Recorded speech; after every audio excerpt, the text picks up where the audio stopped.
반갑습니다. 일주일 만에 만난 오늘입니다.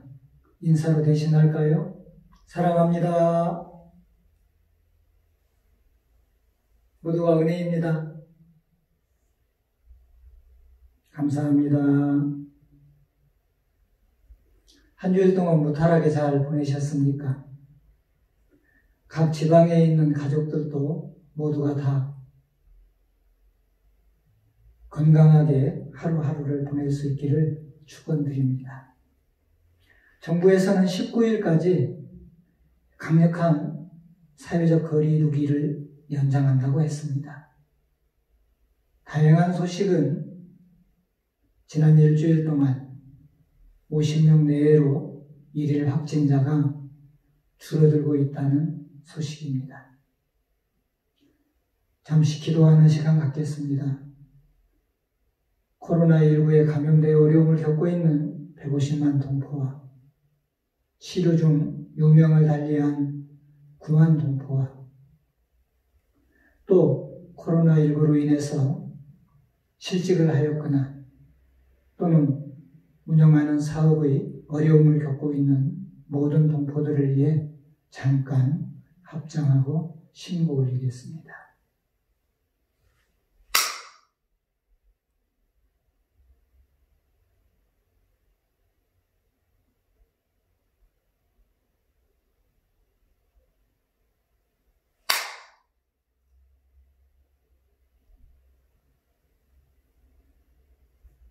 코로나19 감염병으로 인해 힘들어하는 사람은 누구일까요?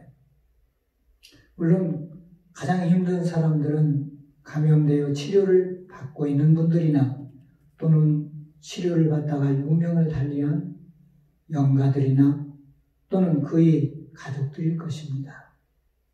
그러나 코로나19에 감염되지 않았음에도 불구하고 교통과 물류가 멈춰섬에 따라서 내가 운영하던 사업장이 도산의 위기에 처하게 되고 또는 그로 인하여 실직자가 늘어나게 되고 또는 동포들을 위해서 채소를 가꾸고 고기를 키웠던 많은 양식업자들이 탈로를 찾지 못해서 어려움을 겪고 있는데 그들이 누구인가? 다름 아닌 우리 동포들입니다. 교도님들 힘내십시오. 이 또한 지나갈 것입니다. 우리는 반드시 이겨낼 수 있을 것입니다. 오늘은 감염 환자가 아닌데도 너도 나도 삶이 힘들게 된 데 대하여 그 원인에 대해서 이야기를 나눠보고자 합니다. 이 자리에 서 있는 교무는 감염이 되지 않았는데 왜 힘이 들까요? 그 이유는 교도님들이 교당에 오지 못하게 됨으로써 제가 하던 일을 못하게 되고 교당이 제 역할을 못하게 되었기 때문입니다. 이것을 저는 균형이 무너졌다고 이야기합니다. 크게 보면 생산과 소비의 균형이 무너지고 공급과 수요의 균형이 무너지고 수입과 지출의 균형이 무너지게 됨에 따라서 이렇게 변화된 환경에 우리는 미리 대처하지 못하기 때문에 그와 같은 상황 하에서 어려움을 겪게 되는 것입니다. 한 예로 지난달 우리는 마스크로 인해서 많은 어려움을 겪었습니다. 마스크를 구하려는 사람들은 약국에 줄을 섰지만 그 마스크의 보급량이 한계가 있었기 때문에 구하는 데 많은 불편을 겪었습니다. 그러나 한 달이 지난 지금 우리는 마스크를 구하기 위해서 어려움을 겪지 않습니다. 왜냐하면 우리가 필요한 만큼의 공급이 되어서 균형이 맞추어졌기 때문입니다. 그럼 이 균형은 누가 잡아주고 불균형은 누가 일으키는 것인가? 절대자가 있어서 균형을 잡아준다면 우리는 기도만 하면 됩니다. 그런데 아직까지 절대자가 나타나지 않아서 이 균형을 잡아주는 일을 해결해 주지 않고 있습니다. 그러면 누가 이 균형을 잡아야 할 것인가? 밖을 보지 마시고 우리 자신, 우리들의 삶을 바라볼 필요가 있습니다. 바로 내가 생산하는 사람이며 내가 소비하는 사람이기 때문입니다. 내가 생산과 소비를 통해서 균형을 잡아주는 사람이기도 하고 또한 내가 생산과 소비를 통해서 불균형을 일으키는 사람이기도 합니다. 그래서 우리 모두는 각자가 각자의 조물주이며 또는 이 지구의 조물주가 되기도 하는 것입니다. 어떤 물건이나 식품이나 필요 이상으로 생산을 많이 하게 되면 공급이 많아져서 가격이 폭락하고 처리할 수가 없게 되죠. 학교가 휴교하면서 급식을 하지 못하게 되니까 소비처가 없어졌죠. 그래서 우리는 생산은 많이 하였는데 소비할 곳을 찾지 못하기 때문에 괴로움이 생겨났습니다. 반대로 생산은 조금 되었는데 찾는 사람이 많으면 가격이 올라가고 필요한 사람은 구하지 못해서 마음이나 몸으로 큰 불편을 겪게 됩니다. 우리는 초기에 의료붕괴라는 말을 많이 했습니다. 붕괴라는 말은 균형이 무너졌다는 것입니다. 환자는 많은데 의사와 병상이 부족할 때 쓰는 말입니다. 한때 대구에서 우리는 환자에 비해서 병상과 의료진의 부족으로 어려움을 겪었습니다. 그때에 정부에서 나서서 전국적으로 환자를 분산하고 또 전국에서 의료인들이 많은 자원봉사를 했습니다. 그럼으로써 우리는 의료 붕괴라는 큰 문제를 해결했고 전국적으로 의료의 균형을 잡을 수 있게 되었는데 이것이 다름 아닌 국가를 통한 동포위원회와 법률의 은혜가 얼마나 큰 것임을 우리는 확인할 수 있었습니다.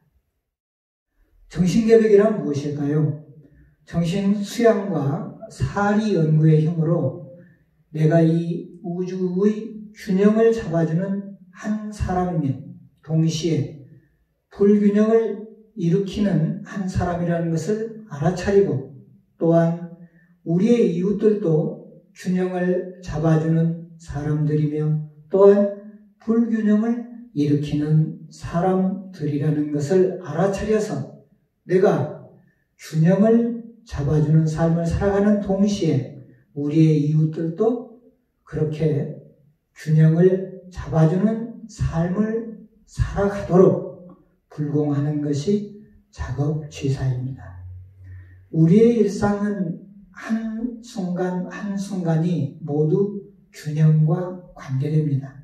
내가 자동차를 타는 순간 석유 소비에 균형을 잡아주는 사람이 되기도 하지만 또한 대기오염이라고 하는 이 우주의 환경의 질서를 불균형하게 만드는 사람이 되기도 합니다.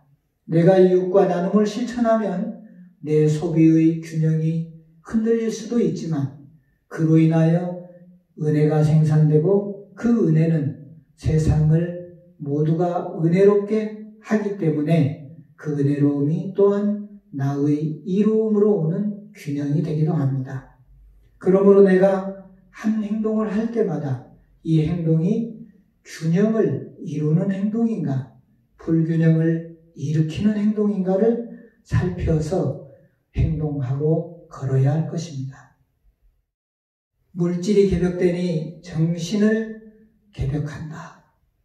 과거 시대에는 물질이 활발하게 발전하지 않았기 때문에 균형을 맞추기가 쉬웠습니다. 한 마을에서 일어나는 일만 알고 거기에 대처하면 되었기 때문입니다. 그러나 물질 개벽이 현저하게 발달되고 발전함으로 인해서 엄청난 시대에 우리가 봉착하였습니다. 그렇게 되다 보니까 우리 동네나 우리나라가 아니라 세계와 함께 균형을 맞추지 않으면 안 되는 시대가 되었습니다. 균형을 맞추는 힘은 누가 주는 것이 아닙니다. 우리 각자가 그 힘을 길러야 합니다.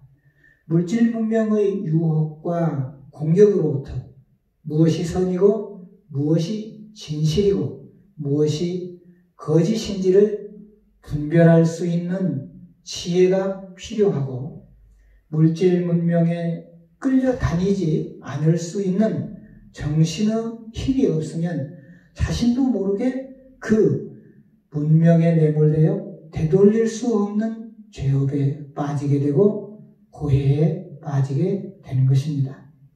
대종사께서는 물질이 개벽되니 정신을 개벽하자고 하셨는데 정신의 세력을 확장하는 것이 정신을 개벽하는 것입니다. 정신의 세력을 확장한다는 것은 물질 문명을 선용한다는 것이며 물질 문명을 선용한다는 것은 물질 문명을 잘 사용할 줄 아는 그 힘을 갖추어서 균형을 맞출 수 있다는 것입니다. 지금 우리는 지구촌 시대를 살고 있습니다. 하여 세계적 균형을 읽을 줄 알아야 하고 조율할 줄 알아야 합니다. 나만 바라보고 우리 동네만 바라보고 취사결정을 하는 사람보다 국가를 바라보고 세계를 바라보며 취사결정을 할 줄 아는 사람이 균형을 맞추는 사람입니다.